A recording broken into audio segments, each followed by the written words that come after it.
Hi, my name is Pat, and this is my channel, Book Chat with Pat, and I'm glad that you're here. Today I'm going to be doing a Poetry Thursday episode on the poetry of new beginnings, or the poetry of hope for the new year. I had put out a request a couple of weeks ago on a Poetry Thursday episode to see if people had themes or topics that they wanted me to cover in poetry, and I got a bunch of wonderful suggestions. This one came from my dear friend Ellen at Ellen Made Book Club. She suggested poetry of new beginnings for the new year, and that's what I'm going to be doing today. I'm going to start with a poem by Muriel Rukeyser, and this is from Elegy in Joy.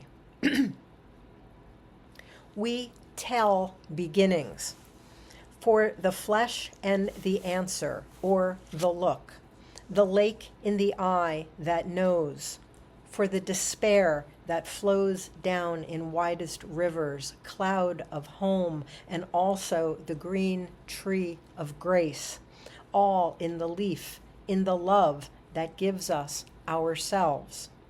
The word of nourishment passes through the women, soldiers, and orchards rooted in constellations, white towers, eyes of children, saying in time of war, what shall we feed? I cannot say the end.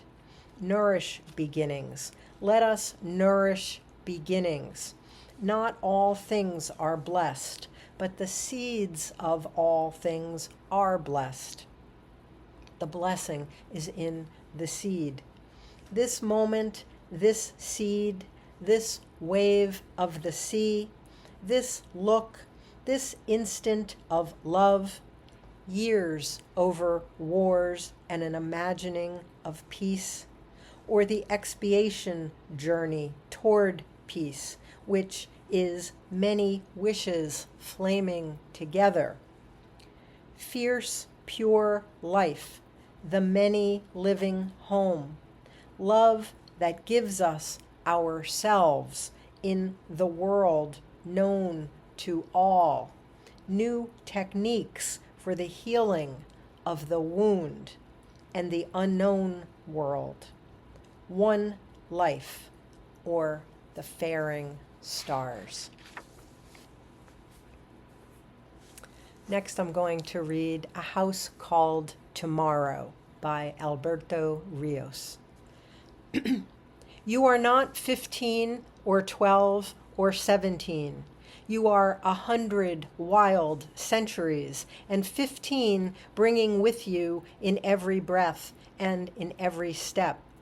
Everyone who has come before you, all the yous that you have been, the mothers of your mother, the fathers of your father. If someone in your family tree was trouble, 100 were not. The bad do not win, not finally, no matter how loud they are. We simply would not be here if that were so. You are made fundamentally from the good. With this knowledge, you never march alone. You are the breaking news of the century. You are the good who has come forward through it all, even if so many days feel otherwise. But think, when you as a child learned to speak, it's not that you didn't know words, it's that from the centuries you knew so many. And it's hard to choose the words that will be your own.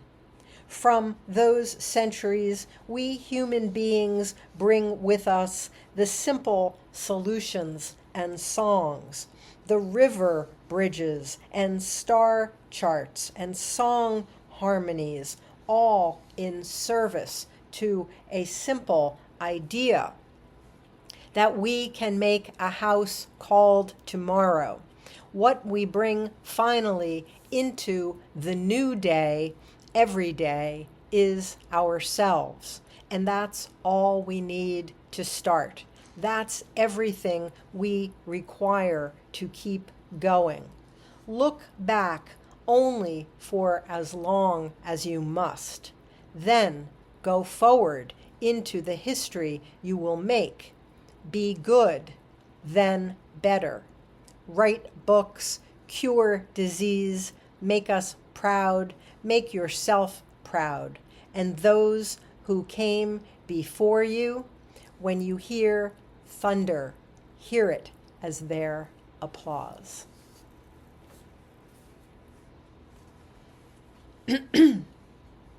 Starlings in Winter by Mary Oliver. Chunky and noisy, but with stars in their black feathers, they spring from the telephone wire, and instantly they are acrobats in the freezing wind, and now in the theater of air they swing over buildings. Dipping and rising, they float like one stippled star that opens, becomes for a moment fragmented, then closes again. And you watch and you try, but you simply can't imagine how they do it. With no articulated instruction, no pause, only the silent confirmation that they are this notable thing. This wheel of many parts that can rise and spin over and over again, full of gorgeous life. Ah, world, what lessons you prepare for us, even in the leafless winter, even in the ashy city. I am thinking now of grief and of getting past it. I feel my boots trying to leave the ground. I feel my heart pumping hard. I want to think again of dangerous and noble things. I want to be light and frolicsome. I want to be improbably beautiful and afraid of nothing, as though I had wings.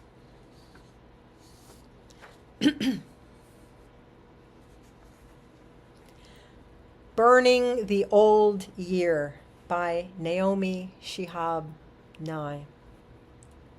Letters swallow themselves in seconds. Notes friends tied to the doorknob. Transparent scarlet paper.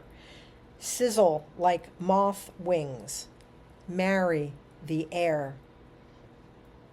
So much of any year is flammable. Lists of vegetables, partial poems, orange swirling flame of days, so little is a stone. Where there was something and suddenly isn't, an absence shouts, celebrates, leaves a space. I begin again with the smallest numbers. Quick dance, shuffle of losses and leaves, only the things I didn't do crackle after the blazing dies.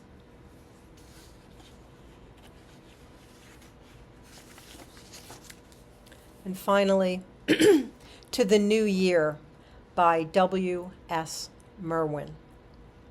With what stillness at last you appear in the valley, your first sunlight reaching down to touch the tips of a few high leaves that do not stir, as though they had not noticed and did not know you at all. Then the voice of a dove calls from far away in itself to the hush of the morning. So this is the sound of you, here and now, whether or not anyone hears it. This is where we have come with our age, our knowledge such as it is, and our hopes such as they are, invisible before us, untouched, and still possible. So that's a little bit of poetry of new beginnings for the new year. And I want to wish everyone who's been following the channel all of the best, all good things in the new year. As always, I thank you for watching. I hope that you're doing well. I'll speak with you again soon. Take care.